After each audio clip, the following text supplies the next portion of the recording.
Hello everyone, Osmosis here. The Fiery Red Maimers, a legendary that has historically been considered the worst legendary specifically made for Feral Druid. But why exactly? What made this legendary so quickly shunned at its release? Why was this legendary known as the Maimers and instead used as a joke by the Feral community? Well, a lot of this had to do with the way Blizzard handled Feral Druids in the first place. It seemed like at the time, Blizzard was trying to take Maim and make it a relevant finisher in our rotation. The interesting thing about this legendary is that it was designed for 2 to 3 target cleave, which it really didn't do too well at either. The Fiery Red Maimers were actually the strongest single target legendary available until 725. Offering at its time the second best legendary stat stick and most powerful ST equip if you manage to use Maim in the rotation multiple times. To back up this statement, I'll let you know that I use this legendary for every single target fight in Nighthold, no questions asked. To this day, it is still around the third strongest single target legendary in terms of raw increased damage. Since we're on the subject, let's talk about how this legendary works. After using Ashman's Frenzy, your next Maim will cost no energy and deal 500% increased damage, in addition to hitting 2 nearby targets. Just so nobody's confused, you can Maim anytime after using Ashman's Frenzy at least once. Meaning you could use Ashman's Frenzy, log out of your character for the night, then log back in the next morning and still have the 500% increased damage on your next Maim. In this example, you'll see that I have Savage Roar, Blood Talons, Berserk, Tiger's Fury, and Ashman's Frenzy active.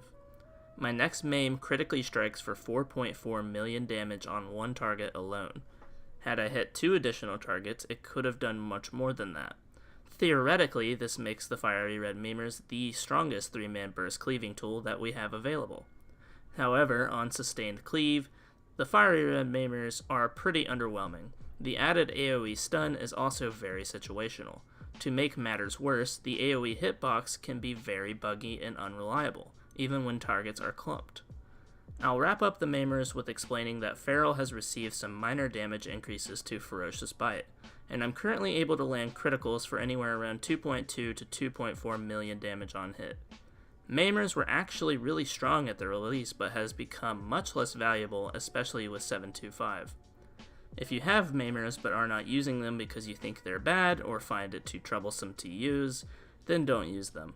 But if you can use them, I'd recommend it. In my opinion, using Maim with these legs is very satisfying. As you'll notice, your damage can spike dramatically if it critically strikes. There is currently no other move for Feral that instantly outputs this much single target damage. Now let's take a look at the Wildshaper's Clutch, a legendary that hasn't been used as much since it was nerfed some time ago. When I first started playing Feral back in Emerald Nightmare, this was the legendary I dreamed of having, as well as many other players. During this time of Legion, it was very difficult to effectively generate combo points. Not many people had built up good stat spreads for their gear, as many were still collecting higher eye level pieces and legendaries in general, as well as a lot of Legion Feral was yet to be learned. This legendary was widely considered the strongest single target legendary available hands down, including on 3 target or less cleave fights. It eased up the rotation just like Chatoyant Signet and offered the potential for higher finisher output. As it stands now, critical damage from your bleeds have a 30% chance to trigger Primal Fury. However, this used to be a 40% chance, and if you were running Blood Scent, which increased critical strike chance by 10%, you were effectively a CP generator. As of right now, this legendary is still not too bad, but the multiplicative effect of having more dots on a target isn't nearly as strong.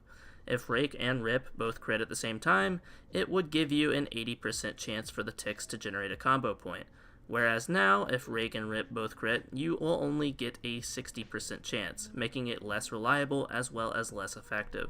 I do however recommend running Clutch with tier 19 if you still have it, as having Rake, Rip, and Thrash all active simultaneously gives you a somewhat higher chance. Just remember, for it to be a 90% chance, all 3 dots would have to critically strike, meaning it still isn't as strong as release Clutch even with the extra dot. Rest in peace, old Clutch. Now, for the 3 target cleave, there is some crazy potential. If you have tier 19 2-piece, tier 20 4-piece, Luffas, and Clutch, your AoE DPS potential skyrockets.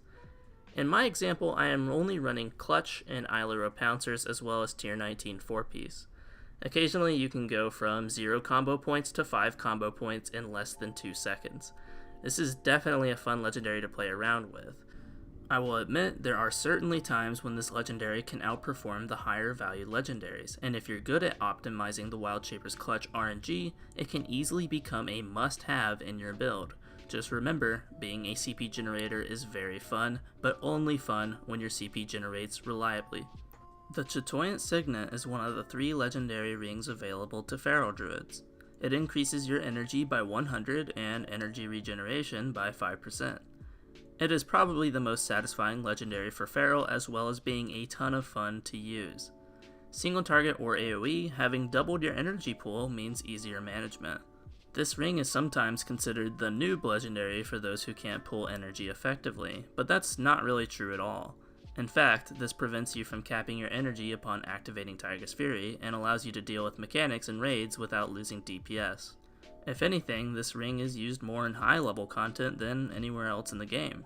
Running the Boulder on Goroth or dealing with the bomb mechanic on Maiden isn't nearly as painful when you have the ring to pull your energy. Getting back to a boss feels good and much more rewarding to do mechanics for your raid, whereas you're begging not to be picked by mechanics when running other legendaries. In terms of overall DPS, the ring is only a slight DPS increase. You get some extra shreds here and there, and your energy pulls slightly faster in times of need. I like this legendary a lot, I really do, and I highly recommend it to anyone doing any form of content as a Feral.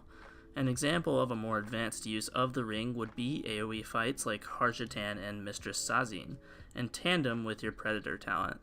Capping energy really doesn't feel good when using Tiger's Fury, and no matter how good you are, it's likely to happen. On Predator fights, you receive Tiger's Fury much more frequently and can store energy infinitely better with the Signet, allowing you to rake adds almost twice as often. However, a drawback of this legendary is that it takes a slot for something that can do more DPS. If you were to fight a single target boss without ever moving from that particular boss, then you're likely to suffer against other DPS legendaries that perform much better. Luffa Wrappings is the only legendary for the spec that I would consider overpowered in some cases. It increases the damage and radius of Thrash by 75%. Of course, in comparison to other classes, many specs have AoE legendaries much like this one. However, this is our only real flat AoE damage increasing legendary, with the added bonus of absolutely ridiculous range. Combine this with Blood Talons and your next Thrash deals 125% more damage to each target in the area. If you've never done the Artifact Challenge located in the Mage Tower at Deliverance Point, I would recommend taking it with you on your attempt to complete it. The consistent AoE damage Luffa offers is essential to competing for the top DPS spot on AoE fights. Even for newer players, Luffas can drastically speed up questing in the Broken Isles with simply one click of a button. This legendary is usually seen taken with Brutal Slash for maximum AoE damage, as this gives sustained DPS as well as burst when both are combined. You should always use the tier 19 2-piece when running this legendary, because if you don't, you won't generate any combo points on Thrash. Players should be careful, as sometimes the added Thrash range with Luffas can pull nearby enemies.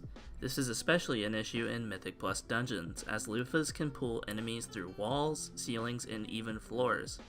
This legendary has no real practical use on single target and should not be used on single target even with tier 19 4-piece equipped. Ailuro Pouncers is a legendary that takes up your boot slot. Every 15 seconds you will receive a stack of Predatory Swiftness, which can be used to instant cast your next Regrowth, Rebirth, or Entangling Roots. You will also be able to stack Predatory Swiftness up to a maximum of 3 stacks. This allows you to save and use Blood Talon stacks more effectively and use them at more practical situations. Whether you're a new player or have been playing for some time now, this legendary will always have a place in the current rotation for Feral Druid. In many cases, this legendary can grant much higher damage at times you shouldn't be able to have Blood Talons. The best example I can give is during fights like Demonic Inquisition.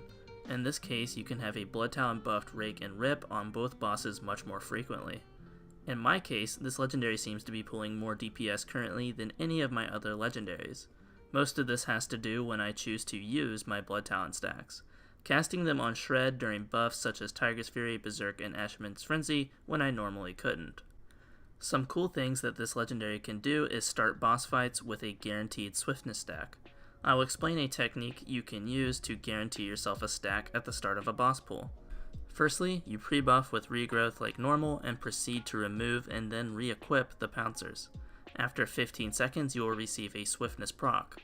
The Pouncers are wired to an external timer that remains unaffected when pulling bosses. This means if your raid leader casts a 15-second pull timer and you equip Pouncers at 13 seconds, 2 seconds into the pull you'll receive a guaranteed regrowth proc that you can use on your first rip and rake. This will make your opener damage guaranteed to be much stronger than most other legendaries. If you understand macros, you can easily press a button to make this happen during a pull timer. Continuing on, we have 2 feral legendaries that were just recently added in 7.2.5, one of which being a ring called Soul of the Archdruid and is class specific for druids. The talent we receive from this legendary is Soul of the Forest, which increases our finishing move damage by 5% as well as refund 5 energy for each combo point spent. This legendary is considered the strongest single target legendary that came with 7.2.5 for Tomb of Sargeras. It's a strong legendary that gives your 2 best stats with crit and mastery. If you watched my feral rotation video for how I pull over 1,000,000 DPS on fights longer than 5 minutes, then you'll know I find this a strong comfort pick legendary with no drawbacks. With the tier 20 set and Soul of the Archdruid, your rip damage is increased by 15%, which also indirectly increases your Ashman's rip damage. The amount of extra energy refunded from spending finishers allows for a generous amount of additional shreds in your rotation, which will in turn increase the proc chance for Ashman's rip, this creating good synergy with both individual effects of the equip. Typically when it comes to resetting Savage Roar or Rip just before they end, you don't feel pressured or taxed for spending your CP. On 2 to 3 target cleave fights, the additional rip damage and energy refunded creates even more opportunity for higher damage output. This legendary only seems to be least effective on high enemy density fights, where spending CP and using rip doesn't equate to very much. Overall, the damage this ring gives is great for all players, and this will be the go-to single target legendary. The next best legendary for ST being the Behemoth Headress, which also came with 7.2.5. It is the only feral legendary I am yet to obtain. It increases the duration of Tiger's Fury by half a second per combo point spent. It is also the 3rd best stat stick for feral, giving crit and mastery. The helm is basically a flat DPS increase. It is strongest when combined with legendaries that allow for faster and more reliable combo point spending. It's solid in single target and small cleave fights, but mostly only in these scenarios. The legendary becomes less useful on high enemy density fights where in most cases you'll be running Predator against frequently spawning adds. There isn't too much to say about this one as it doesn't offer utility but rather increased damage when spending CP during bursty phases. I'm going to put on screen a personal graph I created based on how I feel these legendaries are ranked in their respective areas. The scoring system is pretty straightforward, 10 being the best possible compared to other legendaries, and 1 meaning the legendary doesn't offer anything at all. Asterisk next to scores means that scores can very likely change, but is being placed at the current score due to a generalized theme. An example being 2 to 3 target cleave fights, and Maimers being dependent on how close the enemies are to each other. Maimers are very buggy when it comes to proximity detection, so is placed at a decent score with less or more potential. Another example would be Soul of the Archdruid's DPS and utility on AoE or high density enemy fights. Soul of the Archdruid is much stronger on targets with larger health pools, but useless on targets with little to no health. I'm giving it the benefit of the doubt and assume there's at least one target with a large enough health pool to warrant its use. The same goes to the Headress. Instances where this could be higher are fights such as Desolate Host, where you may not run Predator and may be able to rip or roar and bite more often. Use your understanding of the asterisks and remember it's generalized and not prioritized towards any specific instances. The final average of DPS and utility is honestly irrelevant, but for those who are wondering how helpful overall the legendary is towards the spec, it should be a good starting point. I mostly made this for the DPS aspect and somewhat for the utility aspect. Remember that utility is based on several factors, and some people may find different forms of utility better than others. Energy-based utility such as Signet is hands down the best possible utility, while Clutch generating combo points promotes ease of use while saving the use of energy on builders. Pouncer's utility comes from not being required to use finishers to receive bonus damage, on top of requiring overall less work and higher ease of use. It's to no surprise that Pouncers provide the most and best of both worlds. Combining DPS and utility averages will not mean anything, as players can simply choose between what they want for a fight anyways. This meaning you should take averages with a grain of salt and mainly as a statistical value. If you have any questions or concerns, let me know in the comments. I'll remind you this isn't a factual list and just something I created based on my knowledge of these legendaries. Behemoth being the only feral based legendary I do not own, but I think I understand well enough to put in this sheet. That wraps up the legendary review. Thanks for watching and stick around as more feral content is on the way.